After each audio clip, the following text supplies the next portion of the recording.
Okay, friends, I know what you're thinking. You're thinking, I get it. In order to make a baby, we need an egg cell and a sperm cell to join. But how exactly do the sperm and the egg meet? Let me explain.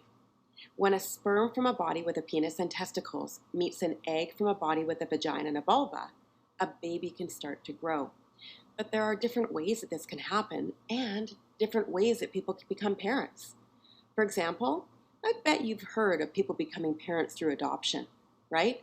And maybe you've also heard of people getting the help of a doctor to make a baby. Sometimes they can even do that outside of the body in the hospital lab, if you can believe it. And as a result, all of our families are different. I mean, if you think about it, do all families have a mom and a dad? No. Some families have two moms or two dads, or just a mom or just a dad.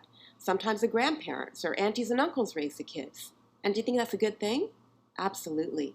It's a really good thing that families are different because it makes us unique, and that is something to celebrate. I think the world would be pretty boring if all of our families were the same. I'm sure you'll agree with me.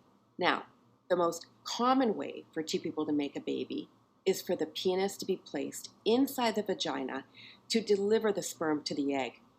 A fertilized egg is as small as a grain of sand, and usually, but not always, it grows into a baby. When a penis enters a vagina, we call that having sex, or doctors call it sexual intercourse. Have you heard that word before? Maybe or maybe not. But it's okay if you haven't heard that word, but sex is the most common way that babies can be made. It's also a way that people can experience pleasure together and show love and affection. But it's only for grown-ups, so it's nothing you have to worry about anytime soon. We just think you're old enough to know the truth about how babies are made so you can make smart decisions about your body as you get older.